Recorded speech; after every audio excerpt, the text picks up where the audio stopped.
Storytelling has captivated human imagination for centuries, serving as a vessel for moral teachings and cultural values. Among the myriad of storytelling traditions, Aesop's fables stand out for their enduring appeal and didactic potency. A unique aspect of these fables is their adherence to a triadic structure, a framework where narratives unfold through interconnected sets of three elements. This triadic pattern not only shapes the narrative arc, but also reinforces the moral lessons embedded within these tales. By delving into how these triads operate within Aesop's fables, we can uncover the mechanisms that make these stories so effective and memorable. Moreover, examining instances where the triadic structure is inverted reveals deeper insights into the consequences of human behavior, further solidifying the educational value of these timeless stories. In the realm of storytelling, particularly within the timeless fables of Aesop, we can discern a unique and compelling structure that aligns with a triadic pattern. This pattern, consisting of interconnected triads, offers a framework for analyzing the narrative and moral progression within these tales.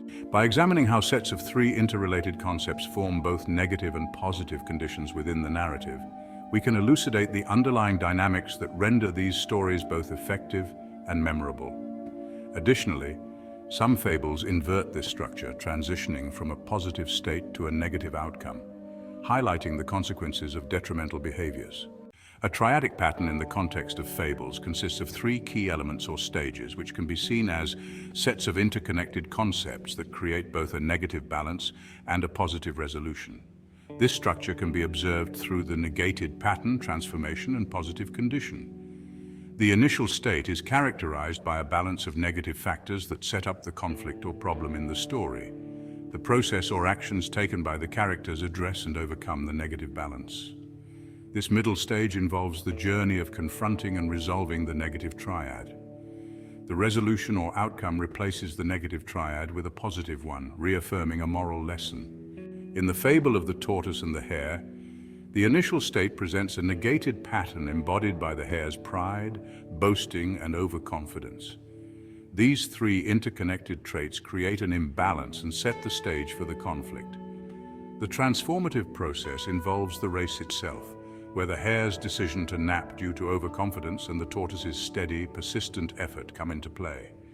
This race represents the actions and choices that confront the initial negative triad. The story resolves with the tortoise's victory, showcasing the positive triad of self-awareness, humility, and diligence. These virtues directly counter the hare's negative traits, conveying the moral slow and steady wins the race.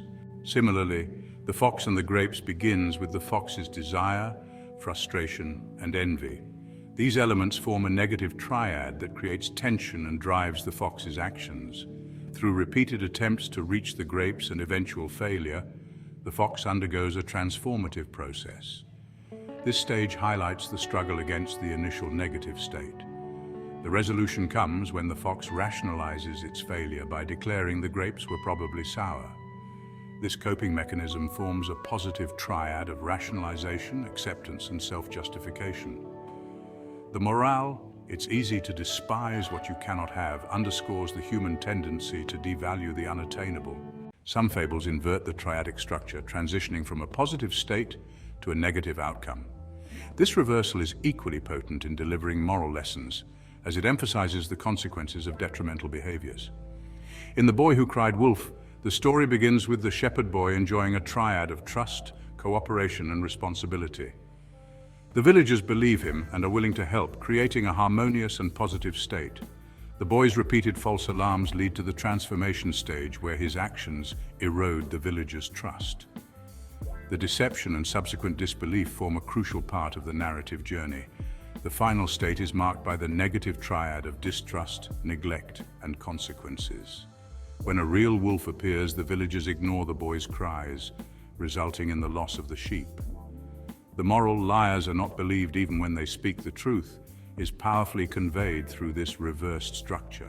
By applying this triadic framework to Aesop's fables, we can discern a structured approach to storytelling that consistently utilizes a balance of negative and positive elements to impart moral lessons. This pattern of negated pattern, transformation, and positive condition, whether in a progressive or regressive order, is a hallmark of Aesop's fables and a testament to their enduring appeal and pedagogical power. It allows us to understand the mechanics of these stories on a deeper level, appreciating how they engage readers through conflict, change, and resolution to deliver timeless wisdom. This method of analysis can be extended to various fables and other narrative forms, offering insights into the fundamental structures that underlie effective storytelling. By recognizing and understanding these triadic patterns, we gain a valuable tool for dissecting and appreciating the intricacies of narrative art, enhancing our ability to both interpret and create compelling stories that resonate with audiences across generations.